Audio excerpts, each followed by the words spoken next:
jawaban terbaiknya menurut kami adalah, dan ini saya sampaikan dalam berbagai forum, ini komitmen kami, bukan sekedar isapan jempol. Di mata saya, profesi yang harus diutamakan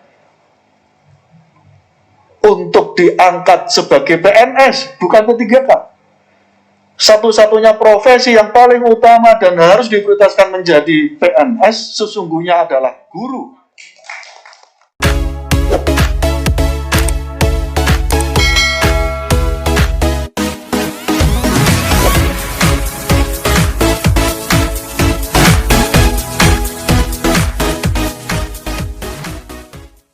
Yang pertama, saya ingin menyampaikan sikap kami di Komisi 10 bahwa kebijakan menyangkut soal guru di mata kami, di mata Komisi 10, belum sesuai dengan apa yang menjadi harapan dan cita-cita Komisi 10.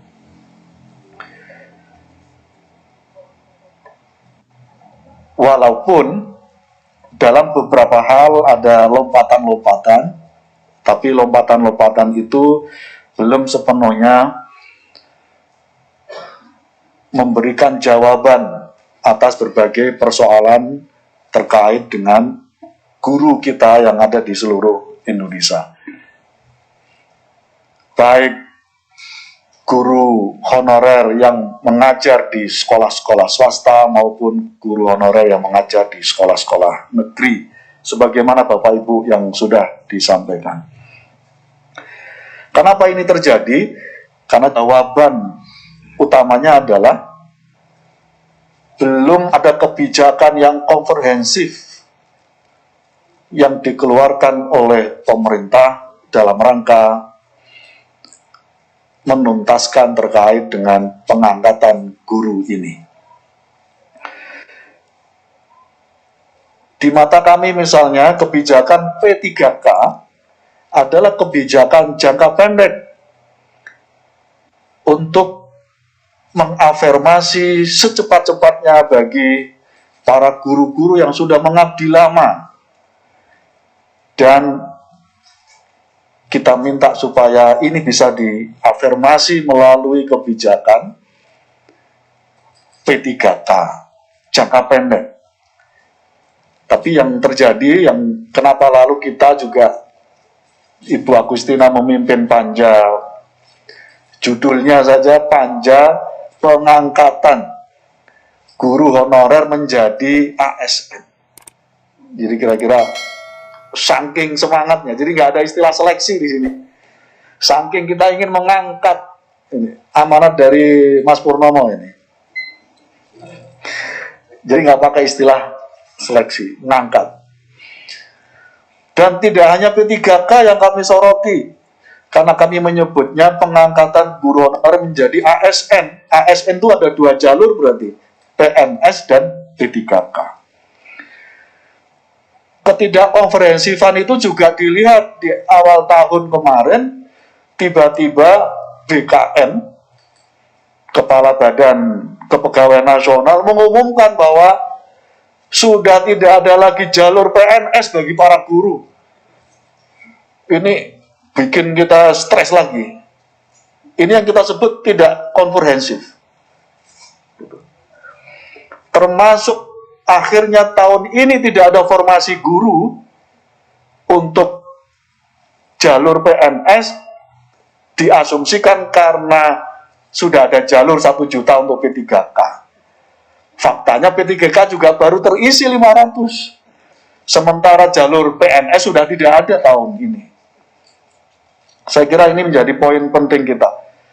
Ibu Nuni adalah peristiwa bagaimana kebijakan ini tidak komprehensif. Sebagian teman-teman sudah diangkat, tersisa tidak ada afirmasinya, penyelesaiannya. Jadi centang perenang dan tidak ada solusi yang terbaik. Kami menyebutnya tidak komprehensif dalam mengambil kebijakan terkait dengan guru. Terlebih-lebih Prof. Neti, Pak Ud, yang sampai hari ini masih dianggap sebagai pendidikan non formal. Dari beberapa uji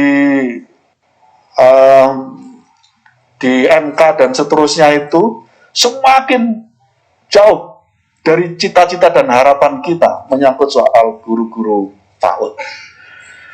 Di mata saya semua harus diafirmasi. Jawaban terbaiknya menurut kami adalah, dan ini saya sampaikan dalam berbagai forum, ini komitmen kami, bukan sekedar isapan jempol. Di mata saya, profesi yang harus diutamakan untuk diangkat sebagai PNS, bukan P3K. Satu-satunya profesi yang paling utama dan harus diprioritaskan menjadi PNS sesungguhnya adalah guru. Dibanding dengan pegawai kementerian maupun kelembagaan negara lain. Kira-kira begini, kira-kira kuota yang tadinya PNS untuk pegawai-pegawai yang ada di kementerian dan lembaga-lembaga negara lain itu kasihkan semuanya untuk kuota guru seluruh Indonesia. Supaya kita tuntaskan ini secara baik. Karena pegawai kementerian di mata saya cukup diangkat melalui jalur P3K. Karena tidak melibatkan pengabdian, tidak melibatkan komitmen, beban kerjanya juga jauh berbeda dengan guru kita. Tidak melibatkan keteladanan dan seterusnya. Kalau ini bisa digeser aja, komitmen ini menjadi komitmen bersama, karena kita ingin guru kita secepatnya mendapatkan penghormatan terkait dengan ini, menurut saya bisa. Sangat amat bisa. Apakah kuota kementerian dan lembaga lain itu memungkinkan dan lalu bisa mencukupi untuk diberikan kuotanya kepada guru? Menurut saya bisa. Berturut-turut selama paling tidak 5 tahun. Semua guru kita akan bisa jadi pegawai negeri sipil di Indonesia ini. Bisa. Asal ada komitmen bersama. Ketidakkomprehensifan terkait dengan penanganan kebijakan guru juga termasuk yang tadi disampaikan oleh Mas Satriwan. Menyangkut soal upah layak guru kita. Tidak ada salahnya Kemendikbud, Kemenpan RB, BKN mengeluarkan SKB bersama menyangkut soal ini loh, rujukan untuk memberikan gaji atau upah kepada seluruh guru yang ada di Indonesia. Apakah mungkin? Sangat amat mungkin dan bisa. Supaya pemerintah daerah punya standar terkait dengan upah layak bagi para guru kita. Jadi sekali lagi, kami akan terus berdiri dengan Bapak Ibu sekalian bersama-sama. Saya masih meyakini matahari akan terbit dari timur.